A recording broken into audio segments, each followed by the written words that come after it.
Welcome to next class. और सवाल number 10 बहुत ही स्लो स्पीड में होने वाले सवाल, थोड़ा थोड़ा समझ के करेंगे। थ्योरेटिकल है और पहला ही चैप्टर है, बोर करने वाला लेकिन समझदारी का है। समझदारी शांति पूर्ण समझदारी पर आधारित है, ठीक। और पहले ही चैप्टर में बोर्ड में इसे रखा है, तो गवर्नमेंट ने रखा है सिलेबस में, तो इसका कारण यही है कि भाई क्वाइटली शांति से पढ़ें पूरे कोर्स को। चलिए अब लेते हैं प्रश्न नंबर 11, ठीक।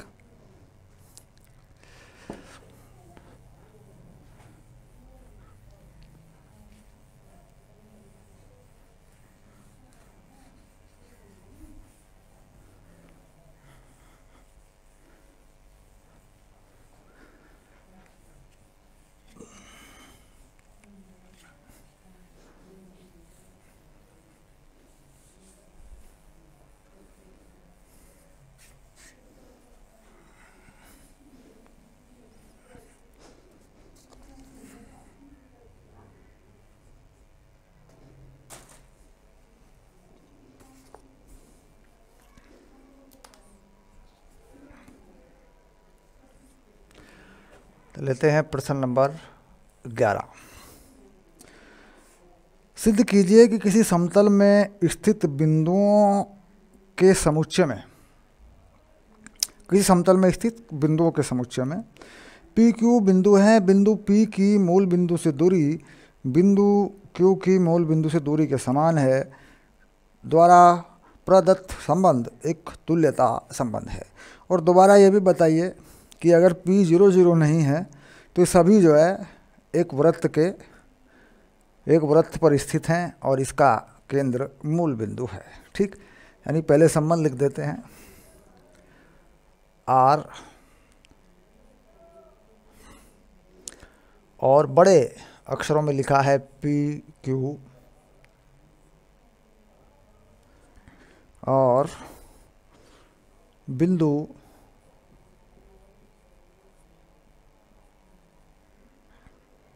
P की मूल बिंदु से दूरी बिंदु Q की मूल बिंदु से दूरी के समान है। बिंदु P की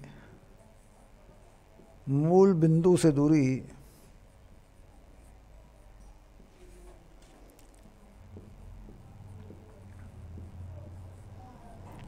Q की मूल बिंदु से दूरी के बराबर है।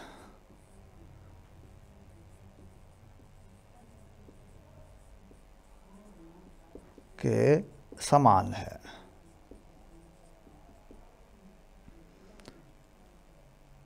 और हमें दिखाना है कि यह संबंध तुल्यता संबंध है, ठीक। अब तुल्यता संबंध में क्या होती है शर्त, क्योंकि P और Q, ठीक, दूरी समान है। ये कर दिया देखो,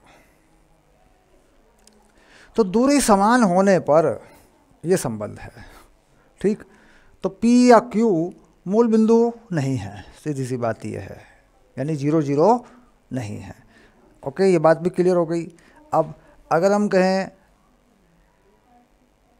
P Q को हम लिख लें 1 1, ठीक। तो यानी दोनों समान हैं और दूरी भी समान है, ठीक। इस तरीके से लिख लें 1 1 की दूरी, 2 2 की दूरी, 3 3 की दूरी। तो 1 1 की दूरी देखें तो समान है, 1 1 की दूरी समान है, यानी 1 1 की जो दूरी है आपस में अपने समान है, यानी ये कह सकते हैं आप। तो इससे क्या होगा, इससे ये संबंध पी क्यू को क्या ले सकते हैं, 2 2 ले सकते हैं, 3 3 ले सकते हैं, इसमें कोई दिक्कत नहीं है, ठीक। दूरी आपस में एक दूसरे के समान है। P की दूरी Q की मूल बिंदु से दूरी के बराबर है। 2 पॉइंट हमें लेने हैं, ठीक। यानी दोनों में हम 1 0 1 1 1 0 जो चाहे ले सकते हैं। तो ऐसा करने पर यह संबंध स्वतुल्य संबंध हो जाएगा, स्वतुल्य संबंध हो जाएगा, ठीक। दूसरे ऐसे कई पॉइंट ले जा सकते हैं जिनकी मूल बिंदु से दूरी समान हो। अब मान लीजिए मैं ले लेता हूँ पी क्यू में मैं मान लेता हूँ 1√3 और यहाँ ले लेता हूँ √3 1। तो ज़रा देखें कि मूल बिंदु से दूरी निर्देशांकों की बराबर होगी कि नहीं, क्योंकि मूल बिंदु से दूरी का सूत्र होता है x1 माइनस x2 और y1 माइनस y2 के वर्गों को जोड़ के वर्गमूल कर देंगे। तो निर्देशांक क्या है 0 1 √3 1। कोई और ले सकते हैं, जैसे मान लीजिए दूसरा कोई ले लें 2 1, कोई भी ले सकते हैं 1 2। ये देखिए, तो ये निर्देशांक है, इसके आधार पर दूरी देखी जाए, दूरी समान आएगी। इन दोनों की दूरी समान है, इन दोनों की दूरी समान है, ठीक। तो जो इस 1√3 की दूरी है वही √3 1 की दूरी है। तो ये सम्मित होने की शर्त है। अगर देखें तो सम्मित होने की शर्त है, तो इसे लिख देंगे सम्मित।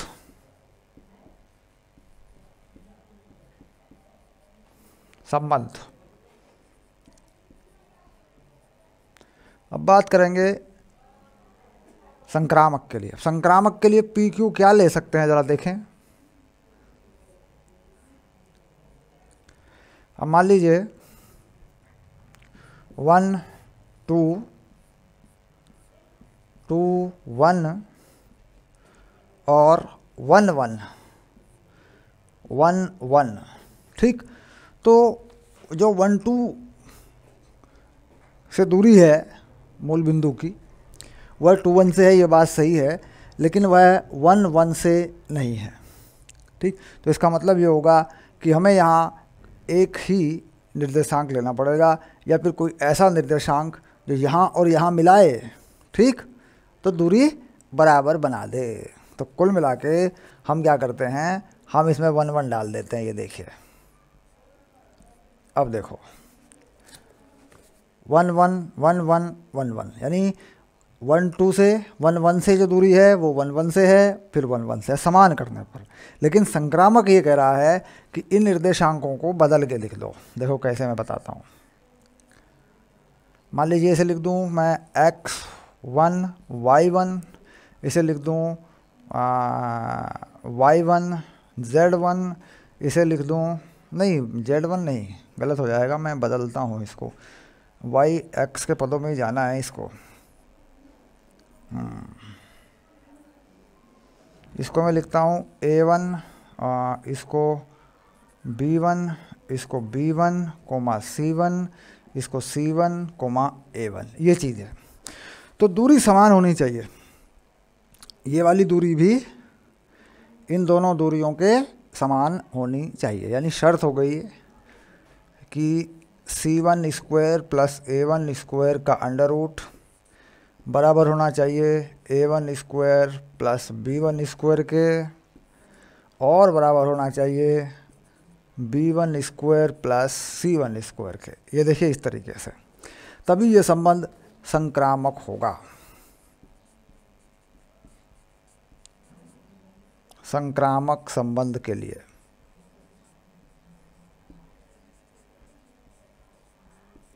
अब ऐसे पॉइंट आएंगे, ऐसे बिंदु आएंगे जो इस बात को पूरा कर देंगे, ठीक। लेकिन ये चीज़ रहेगी। अब ये रूट जो है हम हटा सकते हैं, ऊपर से रूट हम हटा सकते हैं। यहाँ देखें तो a1 इससे कट जाएगा, तो c1 b1 के बराबर कर दिया जाए। उसके बाद यहाँ से देखें तो b1 कट जाएगा, तो a c के बराबर कर दिया जाए। कुल मिला के a b c बराबर हो तब तो हो रहा है, ठीक। लेकिन ये शर्त लिख देते हैं, ओके। तो ये संबंध जो है संक्रामक हो गया। तो अतः संबंध एक तुल्यता संबंध है।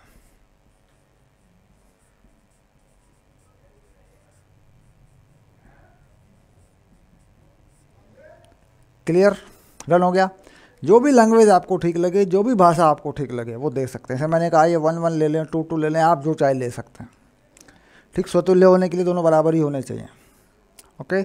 और पी क्यू में 1√3 लिया, √3 1 लिया, 2 1 लिया, जो चाहे ले सकते हैं, ठीक। ये शर्त पूरी होनी चाहिए बस। इसमें हमने ABC ले ही लिया, दैट इज, इसमें तो कोई समस्या ही नहीं है। इसमें तो आपको ABC लिख के शर्त ही लिखनी होती है बस, ठीक। शर्त का पालन करेगा नहीं करेगा वो ज्यामिति का विषय है, ऐसे कुछ बिंदु आ जाते हैं, ठीक। चलिए अब लेते हैं क्वेश्चन नंबर 12।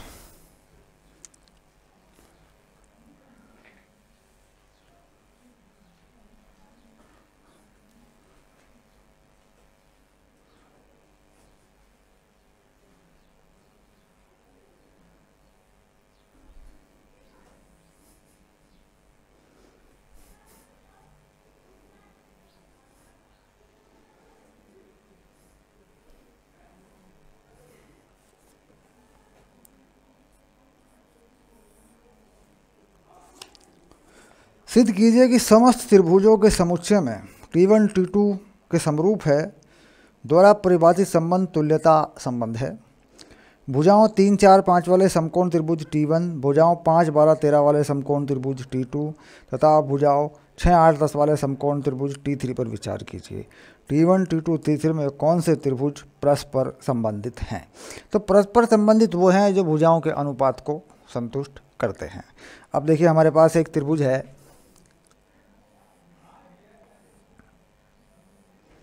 3, 4, 5, तो हम लिख सकते हैं 3, 4, 5। अगर मैं इन भुजाओं को डबल कर दूं तो त्रिभुज तैयार हो जाएगा दूसरे वाला 6, 8, 10। ठीक, तो इसका मतलब ये दोनों त्रिभुज एक दूसरे से संबंधित हैं। तो उत्तर हो गया क्लियर। ये वाला और ये वाला एक दूसरे से संबंधित हैं क्योंकि इस त्रिभुज की भुजाएं इस त्रिभुज की भुजाओं की दुगनी हैं।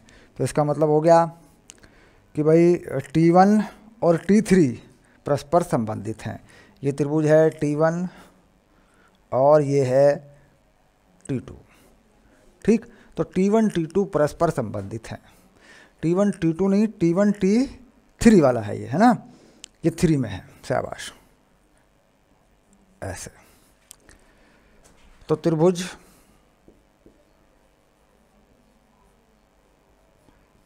T1 एवं T3 परस्पर संबंधित हैं। कैसे, कैसा संबंध है? R X Y Y बराबर 2X, जहाँ X T1 की भुजा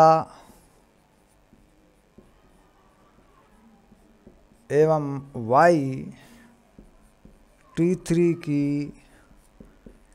संगत भुजा है।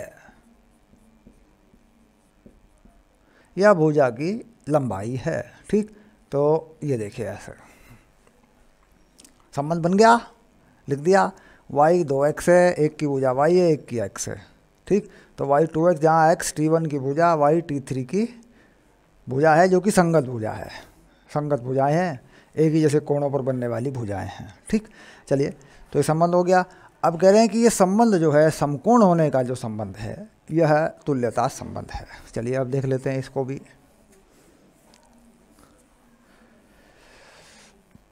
समरूप त्रिभुज पर यह संबंध है।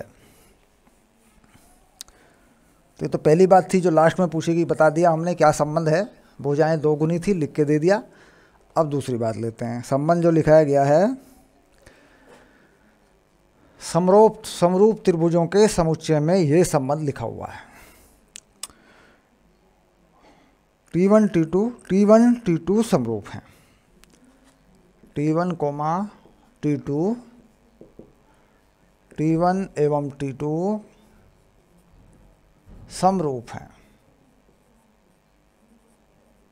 और ये समरूप त्रिभुजों का समुच्चय है। तो इसका मतलब हो गया कि R में अवयव T1, T1, T2, T2, T3, T3 होंगे क्योंकि हर त्रिभुज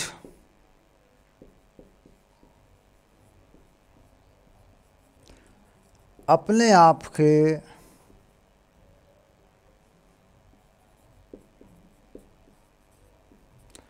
समरूप होता है।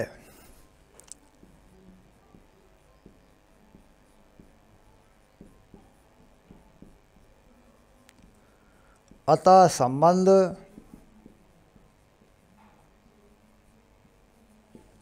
स्वतुल्य है, क्योंकि अपने आप के समरूप हर त्रिभुज होता है और समरूप होने पर ही यह संबंध परिभाषित है। इसके बाद R में अवयव T1, T2, T2, T1 dot dot ऐसे ऐसे होंगे, क्योंकि त्रिभुज T1, T2, T3 परस्पर समरूप हैं। ये बात भी समझ में आ गई भाई। अगर T1 के समरूप T2 है तो T2 के समरूप T1 है, दोनों तरफ से सही है ये बात। अब अतः संबंध सम्मित है।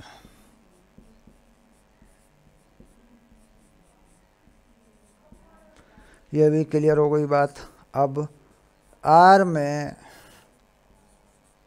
अवयव T1, T2, T2, T3, T3, T1 होंगे,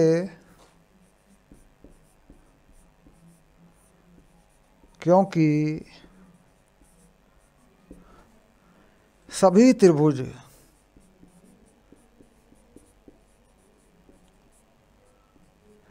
एक दूसरे के समरूप हैं।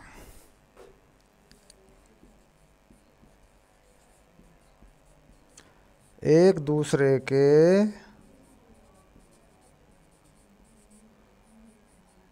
समरूप हैं। अतः संबंध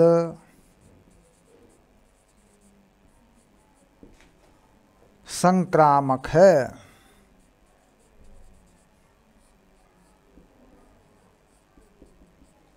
परिणाम स्वरूप यह संबंध एक तुल्यता संबंध है। परिणाम स्वरूप यह संबंध एक तुल्यता संबंध है।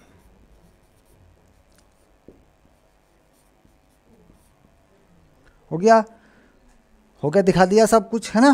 ओके, डन, क्लियर हो गया।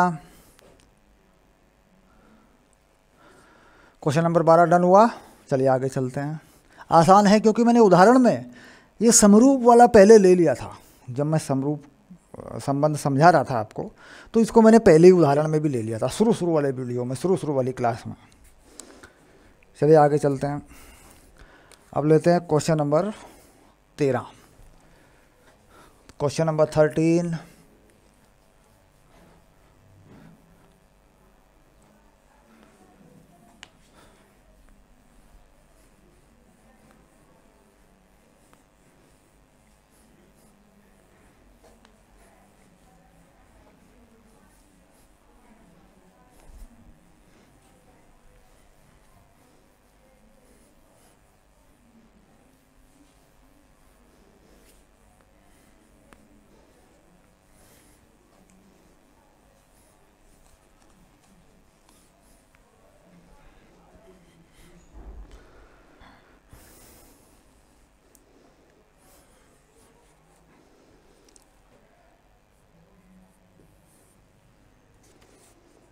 सिद्ध कीजिए कि समस्त बहुभुजों के समुच्चय में R P1, P2, P1 तथा P2 की भुजाओं की संख्या समान है। प्रकार से संबंधित संबंध एक तुल्यता संबंध है। 3, 4 और 5 लंबाई वाले भुजा वाले समकोण त्रिभुज से संबंधित समुच्चय ए के सभी अवयवों का समुच्चय ज्ञात कीजिए। ठीक, यानी बहुभुज है तो त्रिभुज ले सकते हैं, बहुभुज है त्रिभुज ले सकते हैं, चतुर्भुज ले सकते हैं। ठीक, समान भुजाओं में P1 और P2 की भुजाओं की संख्या समान है, यानी इसमें P1 और P2 की समान भुजाओं की संख्या को यूज कर सकते हैं। त्रिभुज है तो समान भुजाओं के 2 त्रिभुज ले सकते हैं। ठीक, 2 बहुभुज हैं मान लीजिए P1 P2, दोनों को त्रिभुज ले सकते हैं, भुजाओं की संख्या समान ले सकते हैं। ठीक, यह संबंध एक तुल्यता संबंध है। तो भुजाओं की संख्या समान होने पर यह संबंध है। तो क्या कर देंगे, इसमें पहले इसे लिख देते हैं R बराबर P1 P2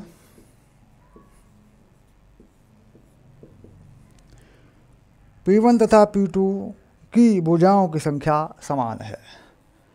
P1 तथा P2 की भुजाओं की संख्या समान है।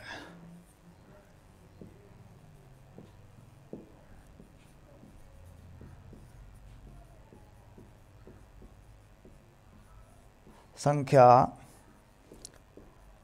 समान है। ओके, तो यहाँ पर क्या होगा भाई, भुजाओं की संख्या समान होने पर यह संबंध है। तो R में अवयव ऐसे लिख देते हैं P1 P2 P1 P1 है ना, ऐसे P2 P2 होंगे, क्योंकि किसी भी बहुभुज में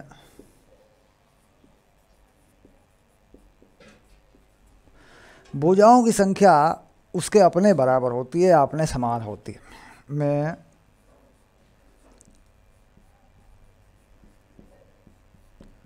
भुजाओं की संख्या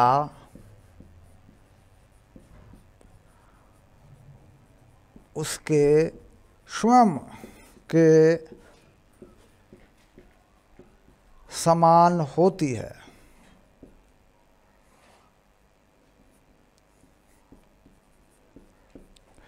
अतः संबंध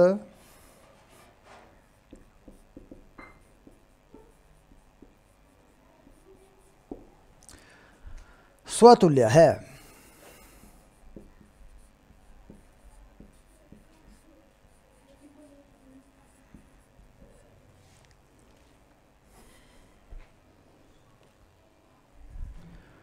चलिए अब देखते हैं R में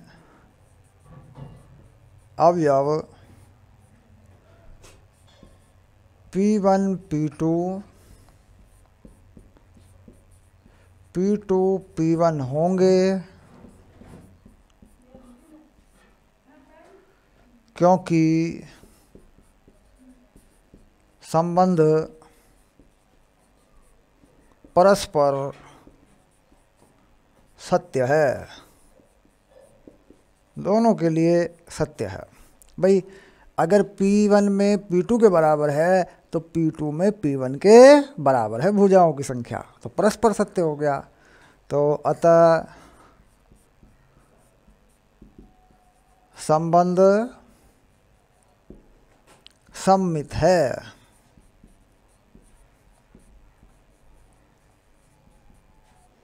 इसके बाद R में अवयव P1 P2 P2 P3 और P3 P1 होंगे,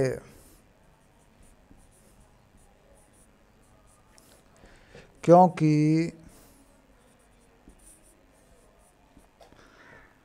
सभी बहुभुजों में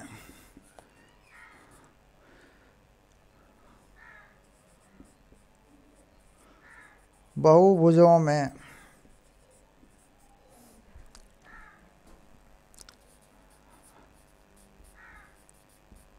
भुजाओं की संख्या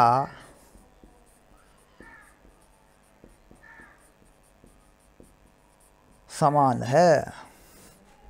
ठीक, तो कैसा सब हो गए। अतः संबंध एक तुल्यता संबंध है। क्या कर देंगे, यहाँ लिख देता हूँ, यहाँ लिख दिया मैंने, बाद में लिख देंगे। अतः आर तुल्यता संबंध है, बाद में लिख देंगे। तुल्यता होने के लिए तीनों बातें पहले लिख के देंगे। समतुल्य है, सममित है, संक्रामक है। ठीक, यहाँ लिख देंगे अतः संबंध संक्रामक है। डन हो गया। ओके, शाबाश, आगे बढ़ें। सरल है ये भी, वही त्रिभुज वाला मामला है।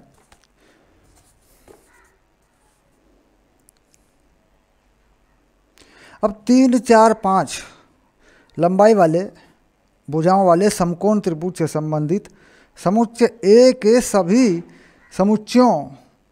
समुच्चय ज्ञात कीजिए जो कि संबंध आर में होते हों, जो आर को संतुष्ट करते हों।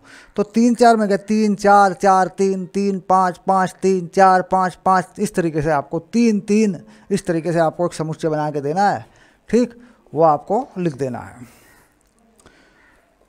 13 का उत्तर शायद नहीं होगा यहाँ पे, ना, सभी त्रिभुजों के समुच्चय लिखे हैं, तो समुच्चय बनाना जो है, संबंधित अवयवों के समुच्चय ज्ञात कीजिए। ठीक,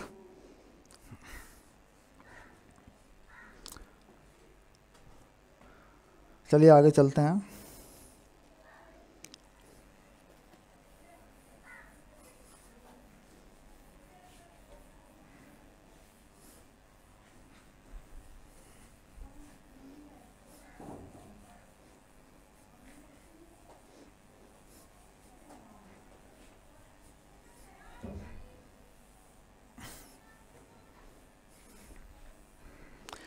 चलिए अब समुच्चय 3, 4, 5 भुजाओं वाले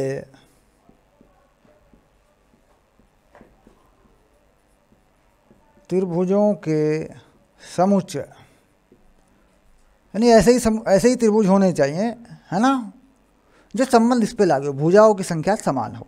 तो इसमें क्या हो जाएगा, देखो 2 से गुण दो 6, 8, 10, 12, 16, 20। अब देखो ये त्रिभुज सारे एक जैसे होंगे, समरूपता लागू हो जाएगी और भुजाओं की संख्या समान हो जाएगी। ठीक, तो इसका मतलब ए जो है वह क्या हो गया,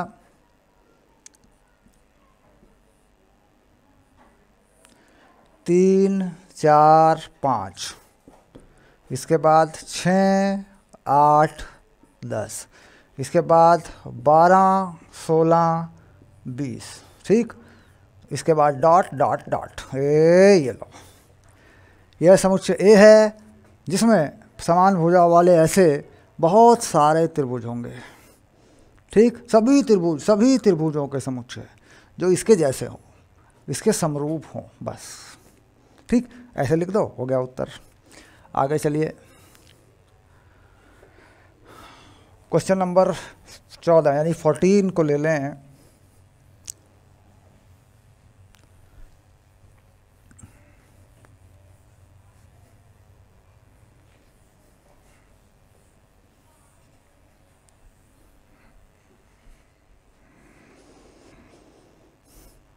क्वेश्चन नंबर 14,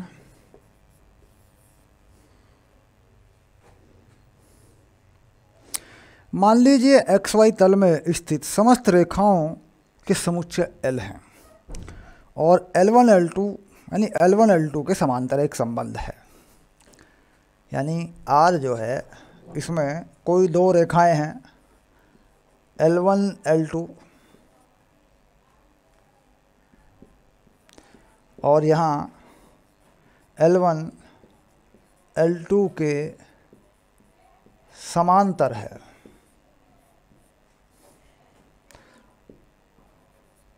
बस यही संबंध है। ठीक, बताइए कि यह एक तुल्यता संबंध है। ठीक, तुल्यता संबंध है। तो ठीक है, इसमें क्या है, L1 L2, तो L1 L1।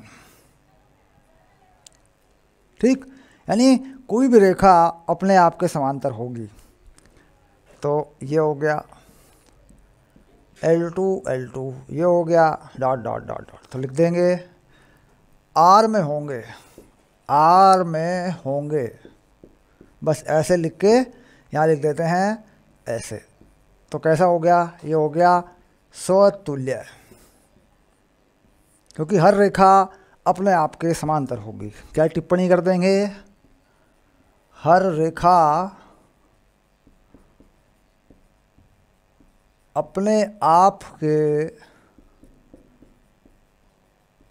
समांतर होती है। ये देखिए, ये टिप्पणी कर दी, हो गया। अब दूसरी चीज़ लिख देंगे L1 L2 L2 L1। ठीक, अब रेखा या रेखाएं परस्पर समांतर हैं। ठीक, तो कैसा हो गया संबंध, ये हो गया सममित। इसे क्या लिख देंगे, स्वतुल्य, और यहाँ लिख देंगे सममित।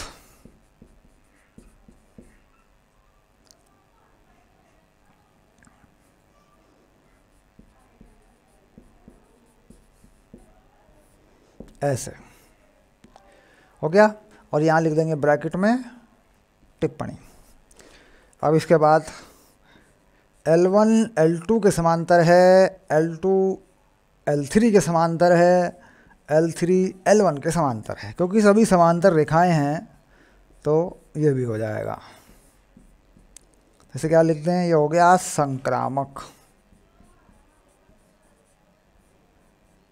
तो फिर ये लिख देंगे रेखाएं, यही जो की जो बात लिख देंगे, परस्पर समांतर हैं। ठीक, अब देखो तीनों बातें सही हो गई, सममित, स्वतुल्य और संक्रामक हो गया, क्योंकि सभी समांतर हैं। ठीक, सभी में एक जैसा संबंध है, और उल्टा और सीधा सब बराबर है। तो संबंध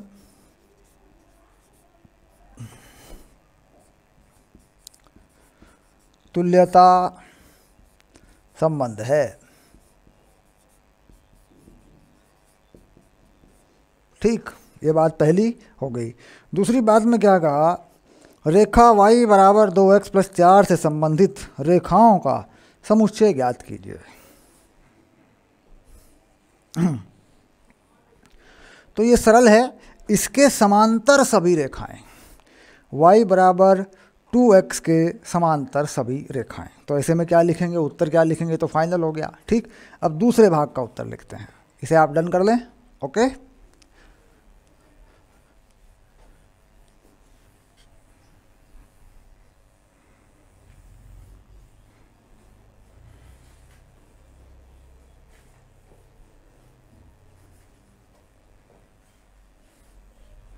L1 L2 के समांतर है।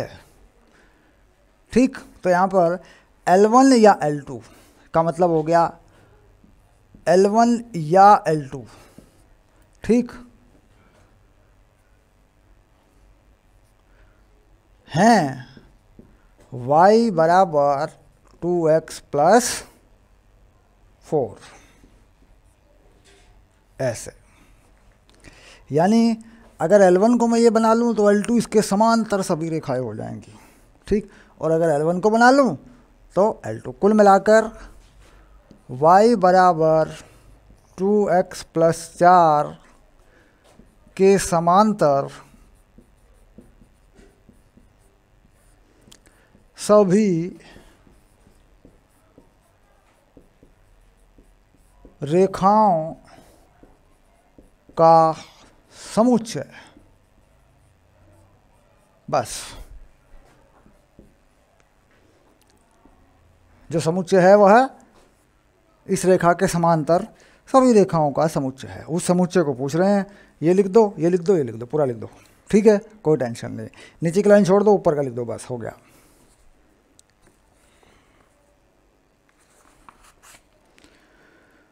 अब लेते हैं क्वेश्चन नंबर 15। ठीक, ये बहुविकल्पीय क्वेश्चन है।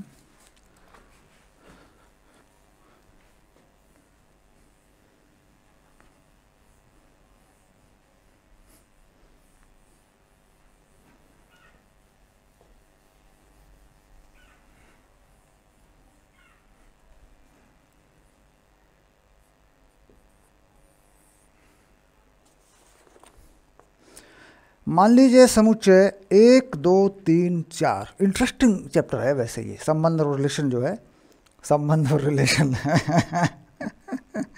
संबंध और रिलेशन इंटरेस्टिंग चैप्टर है, क्योंकि संबंध और रिलेशन पर ही चल रहा है मामला भैया, हैं। खैर चलो, ये कह रहा 1 2 3 4। और भाषा की आज़ादी है, भाषा की आज़ादी, यानी जैसी भाषा आपको ठीक लगे आप इसमें बना के लिख सकते हैं, बस वह है कि वह समझ में आ जानी चाहिए। ये देखिए ऐसे, आर एक संबंध है, इसमें कोई संबंध बनाया, ये मान लीजिए समुच्चय ए है, बिल्कुल पहली क्लास में चले गए, बेसिक पे बिल्कुल। इसमें कोई संबंध बना दिया, आर बराबर 1 2 2 2 1 1 4 1 1 2 2 2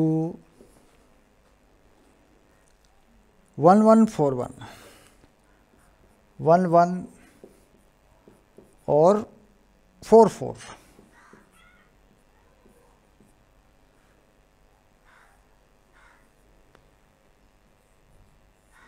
तो कैसा संबंध है? तो 1 1 2 2 4 4 इसमें है, 3 3 नहीं है, 3 3 इसमें नहीं है, लेकिन फिर भी कुछ इसमें ऐसी चीज़ें हैं। नहीं, आगे और लिखा है, एक मिनट, आगे और लिखा है। आगे चलो, आगे चलो, अभी तो मैंने आधा ही देखा, मिल जाएगा। 1 3, अब बात बन जाएगी। 1 3 3 3 और 3 2 ऐसे, और अब हो गया, देखो ये देखो। तो ये संबंध होगा अगर अपने आप के साथ संबंध हो, यानी 1 1 2 2 3 3 4 4 इसमें हो। तो 1 1 इसमें है, 2 2 इसमें है, 3 3 इसमें है, 4 4 इसमें है। तो इनकी वजह से संबंध कैसा बन जाएगा? स्वतुल्य। ठीक, अब अगर इनका उल्टा भी है, यानी सम्मित होने के लिए उल्टा, सम्मित होने के लिए 1 2 2 1 1 2 2 1 2 1 कहाँ है? नहीं है। 2 3 3 2 नहीं है, तो इसका मतलब सम्मित नहीं है, संक्रामक। 1 2 2 3 3 1 नहीं है। ठीक, यानी 1 2 2 3 3 1 नहीं है, तो इसका मतलब यह संबंध केवल स्वतुल्य। अब स्वतुल्य तथा संक्रामक है ना, संक्रामक के लिए 1 2 2 3 3 2 है, 3 1 है। चलिए संक्रामक देखते हैं, चेक कर लेते हैं। 1 2 है, 2 1 है, नहीं 1 2 में 2 3 तो नहीं है, लेकिन 3 2 है। ये देखिए, ये आ गया सही। इसके बाद 2 1 है, 2 1 तो नहीं है, 1 2 है। 1 2 2 3 3 1 होना चाहिए, 3 1 है नहीं, लेकिन 1 3 है। ये देखिए, ये देखिए, तो कैसा हो गया?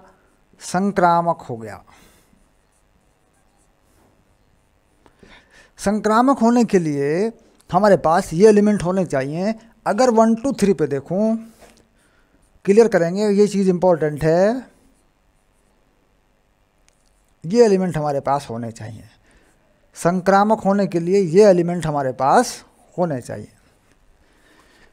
1 2 2 3 3 1, 3 का 1 में।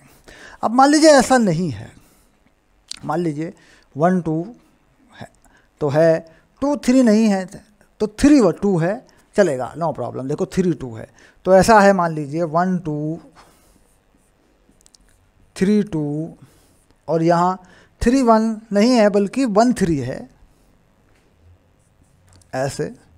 तो ये मतलब ये नंबर अगर बदल भी जाए दोनों तो इससे फ़र्क नहीं पड़ता। इससे क्या होता है कि संबंध संक्रामक हो जाता है। 1 3 हो या 3 1 हो, होना चाहिए। ठीक, तो कुल मिला के ये चीज़ अगर नहीं भी है तो ये होनी चाहिए। और इसमें भी यहाँ नंबर बदल जाए, 1 3 है मान लीजिए, ठीक, 1 3 है तो 3 1 हो जाए मान लीजिए, लेकिन ये होने चाहिए एलिमेंट, ये अवयव होने चाहिए। ठीक, तो कुल मिला के स्वतुल्य हुआ और संक्रामक हुआ, लेकिन सम्मित नहीं हुआ, यानी उल्टा नहीं हुआ। 1 2 2 1 2 3 3 2 इस तरीके से नहीं हुआ। ओके, चलिए अब लेते हैं, अब यहाँ लिख देता हूँ मैं या, देखो इसके बीच में लिखता हूँ या, ऐसे। ठीक, अब लेते हैं क्वेश्चन नंबर 16।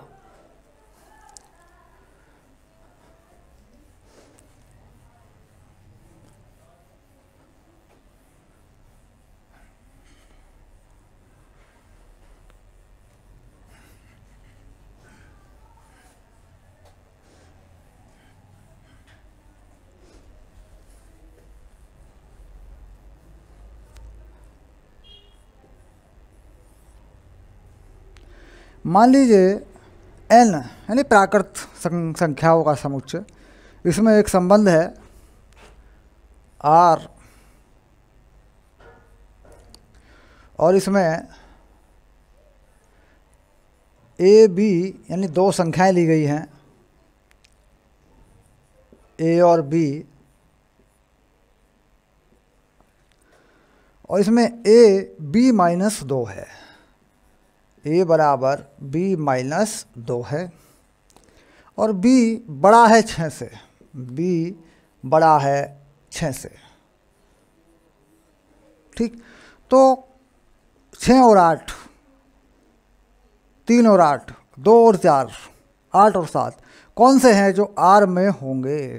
ठीक, R में होंगे। 6 से बड़ा, तो 6 से बड़े हो सकते हैं 20, 7, 8, 9, 10, ये सब हो सकते हैं, लेकिन यहाँ पर मामला अधिकतम 8 तक गया है। तो 8 से मतलब b को 6 कर दूँ तो a 8 हो जाएगा। तो क्या करते हैं, R में होंगे